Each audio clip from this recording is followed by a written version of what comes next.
Kerala is the home place of Advaita Vedanta. Who knew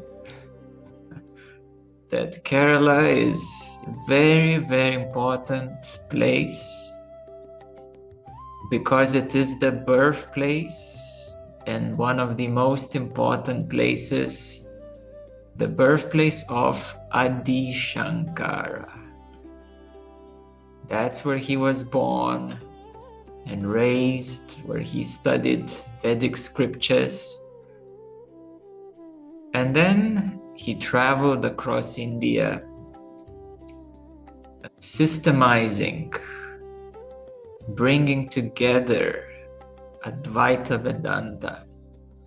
Before I go into more details, I'd like to show some photos, because we have visited his ashram, which is his mother's place where he was born. So this is the Melpazurmana Adi Shankara Nilayam, his mother's place, his birthplace. Although on Google it says that it's the Kaladi, but actually it's not so correct, because as per tradition, a child is born in the mother's house. There is a historical dispute between father's house and mother's house, but this is actually the place. And we were staying at a farm stay just 10 minutes away from this place. And we visited it, and there is a university there as well, Sanskrit and Vedic Advaita studies. Special place. Then this place is in Kaladi, and this is of his father's place. This is the ashram, which has a different approach, and it has a monastic order in it. We can see some of the gurus of the place and Adi Shankara in the middle. This is in Kaladi. And here is a picture with the statue of Adi Shankara. Next to his mother's place, there is a beautiful nature spot with a cave here behind us. It's quite large, could fit like 20-30 people. There is a stream going down, and there is a banyan tree roots. You can see all the way in the big, tall tree. Now, this is not a banyan tree, but it's one with the big roots, like really, really long. Very close to his mother's place. So I'm sure Adi Shankara visited this cave many times. So, for us to understand a little bit better, Adi Shankara was born in the 8th century. So pretty much 1,200 years ago. That's quite a while. You know, Ramana was not that long ago, quite recently. Vivekananda Ramakrishna a bit earlier, but Adi Shankara was in the 8th century. He is now the most influential spiritual teacher, theologian in the history of Hinduism, because he revived and unified the Vedic Dharma teachings. At that time, in India, Hinduism was very fragmented. There were traditional Vedic teachings, but it was very scattered, fragmented. and Buddhism was gaining big momentum, Jainism, and there were also Islamic incursions happening as well.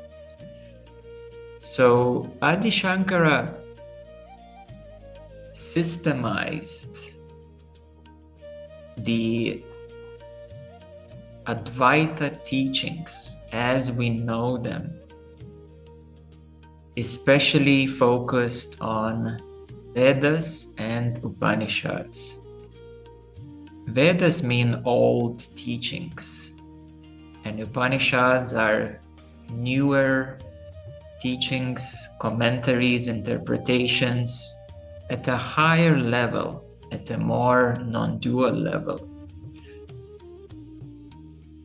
So Adi Shankara traveled extensively across India and successfully re-established the authority of Vedas, Upanishads, and specifically Advaita Vedanta. We could say that he is actually the founder of Advaita Vedanta, particularly the non-dual Vedanta. So he would be regarded as the founder and the most influential being.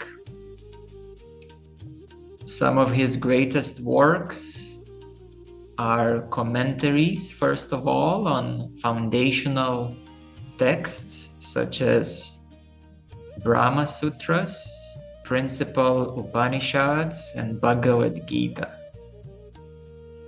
They are some of the most important literature of Adi Shankara, as well as various his original works. In English, they would be called Crest Jewel of Discrimination, 1,000 Teachings, Devotional Hymn, Bhaja Govindam, and others.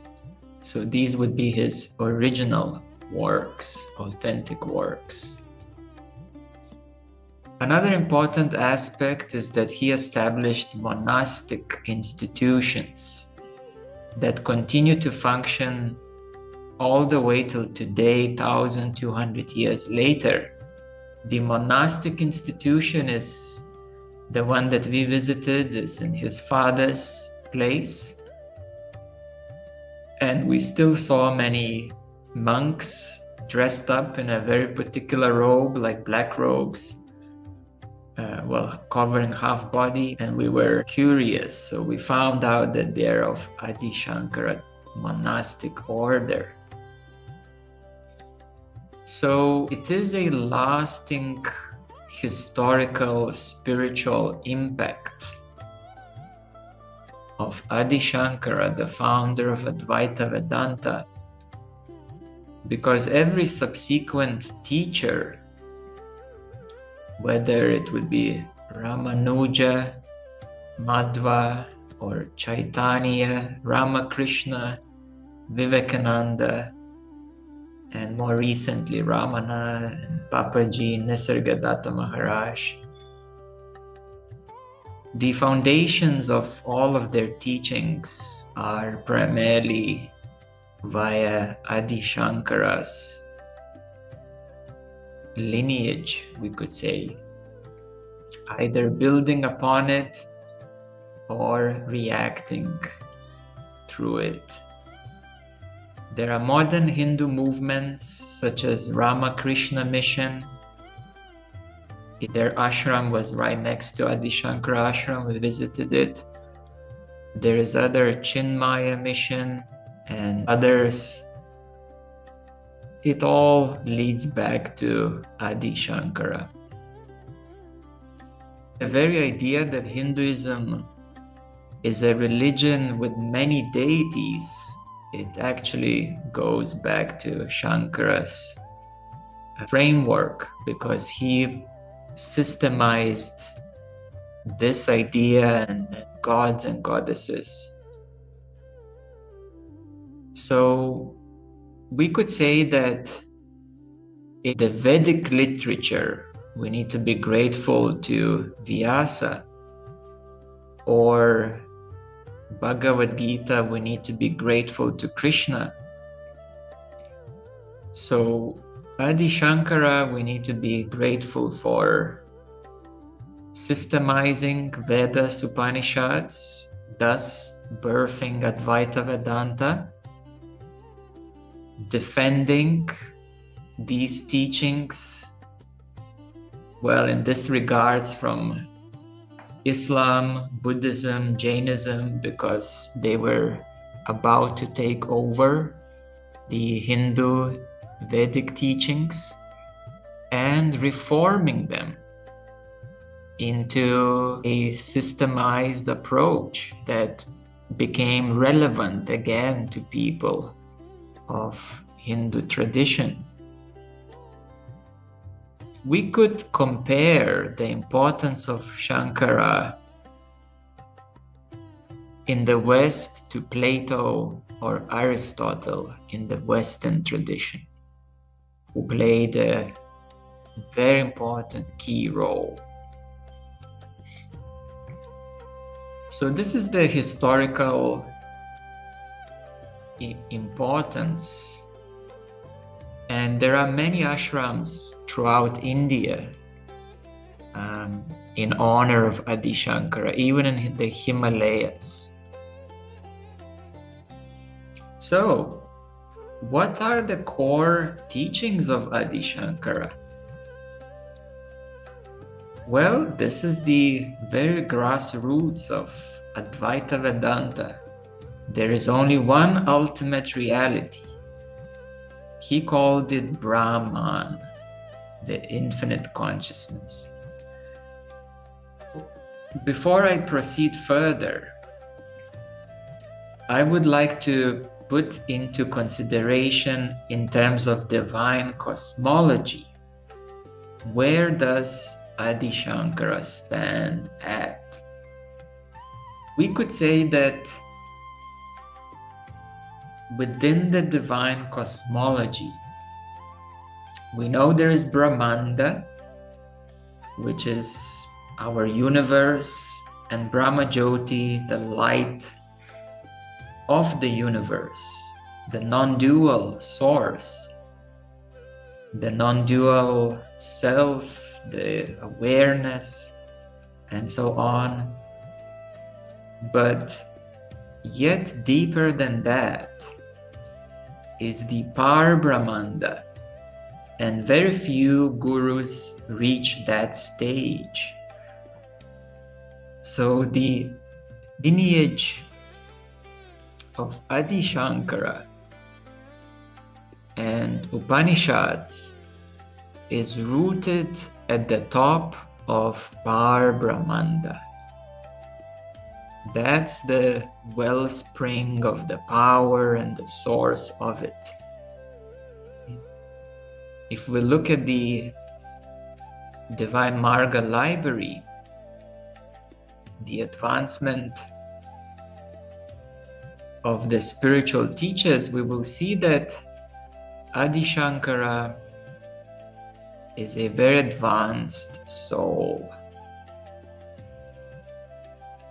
He would be very well matured in the Par-Brahmanda. I will actually need to add his soul advancement, but that is rooted in Par-Brahmanda. The same way that a few others, such as Ramana Maharshi, have reached Par-Brahmanda stage, and a few others, but not many. It would be a very minority of the non-dual teachers who reached that stage. So within the divine cosmology framework, we could see that the Advaita Vedanta actually is one of the major paths within the Par-Brahmanda region of existence. Although many will try to identify within the Brahmanda region, but they don't get there. So that's where I said very few non-dual teachers, very, very few reach the deeper place of Advaita Vedanta in Parabrahmanda. So having said that, we do know, you should be familiar of the traditional language of Advaita, that there is only one ultimate reality. And in this case, Adi Shankara said that that is the Brahman. The Brahman he referred to was not the Brahma of the Trimurti of Shiva and Vishnu, but the one beyond them. So he goes to say that Brahman is Satchitananda, existence, consciousness, bliss, beyond duality. And the world is apparent, but not absolute. It is here, but not the most real. So apparent, but not absolute is mithya. Empirical world that we can touch and smell and taste and so on is ultimately not real, meaning that it's neither fully real nor fully unreal. This is important, that the world that we experience is not ultimately real, not fully real, but neither fully unreal. A famous example would be a Zen master hitting you with a stick to test the theory that this world is not real at all. Your senses would surely react if you would be hit by a stick. However, it's not ultimately real either. So it's apparent, but not absolute. A very big statement of Adi Shankara was that the individual self, Atman, is non-different from Brahman. And that was a big eye-opener for many, because everybody assumes a separation. That the individual self and the source is separate. These are two separate things. And he flipped it over and said it's not separate. Thus, the greatest saying that he emphasized, like a mantra, it is called Mahavakya. The greatest, most important saying that he would always repeat is Tat Tvam Asi, which means thou art that, or in other words, you are Brahman. You are Brahman. This was a big mantra. There is a whole system of how to arrive at it. There is a whole big teaching about this, the greatest saying. Ignorance, avidya, is the cause of suffering due to Maya, which is the power of ignorance. Why? Because we automatically superimpose the unreal,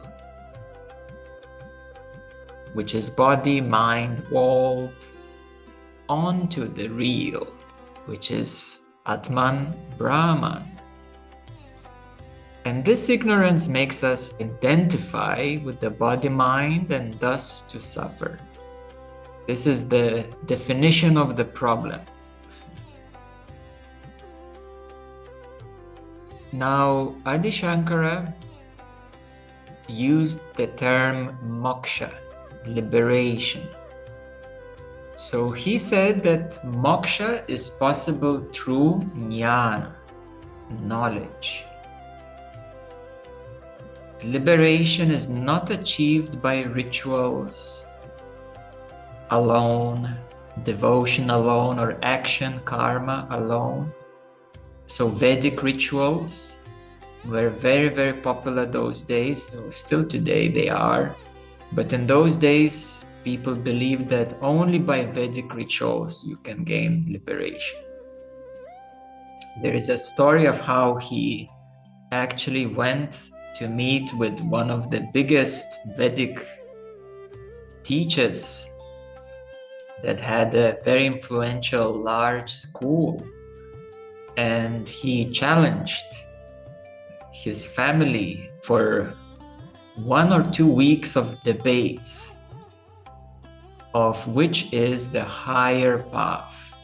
And finally he won the debate in public and was acknowledged that it is actually through jnana, the Advaita knowledge, that is more supreme than Vedic knowledge and rituals.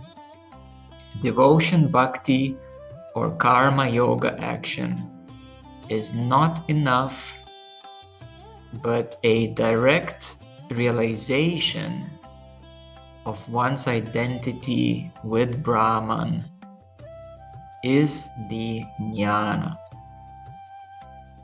There are 3 key stages. One, the first stage is spending a lot of time with the teacher and doing the readings, hearing the scriptures. That forms the foundational basis. The second key step is reflection, to reflect those key principles, key scriptures and teachings deeply, heartfully. And then the last stage is nidhi dhyasana, the meditation, contemplation, and realization of the truth. The duality of God, devotee, and the world is rejected because ultimately there is no separation between God, devotee, or a student, and the world, the environment where everything happens. Ultimately, it's non-dual, it's all one. Even devotion, bhakti, and worship, he recognized being provisional tools for purification, because the final truth is Advaita, non-duality. Advaita Vedanta is a non-dual teaching.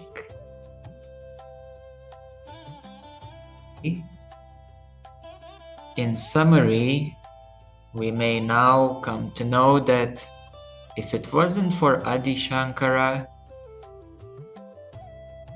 God knows how things would have turned.